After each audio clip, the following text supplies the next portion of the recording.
ചെളിയിൽ വീണാൽ ഇന്നത്തെ കുട്ടികൾ ആദ്യം അന്വേഷിക്കുക വെള്ളമാണ്. പക്ഷെ ഒരു കാലത്ത് ആ ചെളിയായിരുന്നു ഒരു നാടിന്റെ സ്റ്റേഡിയം. മഴ പെയ്താൽ കളി നിർത്തുന്ന കാലത്ത് മഴ പെയ്താൽ മാത്രം തുടങ്ങുന്ന ഒരു കളിയുടെ ഓർമ്മയാണ് ഹൈറേഞ്ചിൽ വീണ്ടും ജീവിച്ചത്. മുട്ടുകാട് പാടശേഖരത്തിൽ നടന്ന കണ്ടം കളി ചെളി വോളിബോൾ മത്സരം വെറും ഒരു സ്പോർട്സ് ഇവന്റ് ആയിരുന്നില്ല. പതിയെ മാഞ്ഞു പോകുന്ന ഗ്രാമീണ കായിക സംസ്കാരത്തിന്റെ ശക്തമായ തിരിച്ചുവരവായിരുന്നു.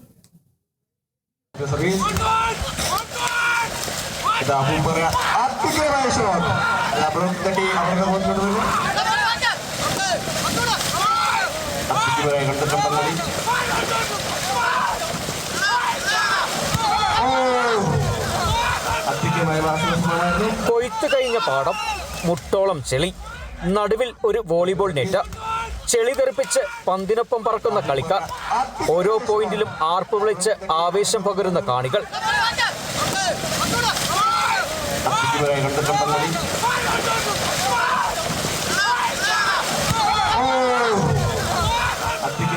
Bison Valley BCC arts and sports club സംഘടിപ്പിച്ച കണ്ടം കളി ചെളി വോളിബോൾ മത്സരം മുട്ടുകാട് പാടശേഖരത്തെ മണിക്കൂറുകളോളം ആവേശക്കടലാക്കി.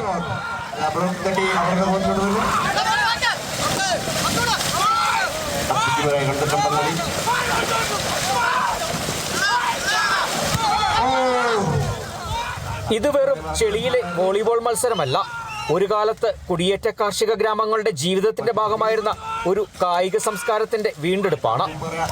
കൊയ്ത്ത് കഴിഞ്ഞ വയലുകളിൽ വൈകുന്നേരം മഴ നനഞ്ഞു കളിച്ചിരുന്ന തലമുറയുടെ ഓർമ്മകളെ സ്ക്രീനുകൾക്കിടയിൽ വളരുന്ന പുതിയ തലമുറയ്ക്ക് നേരിട്ട് അനുഭവിപ്പിക്കാനുള്ള ശ്രമം.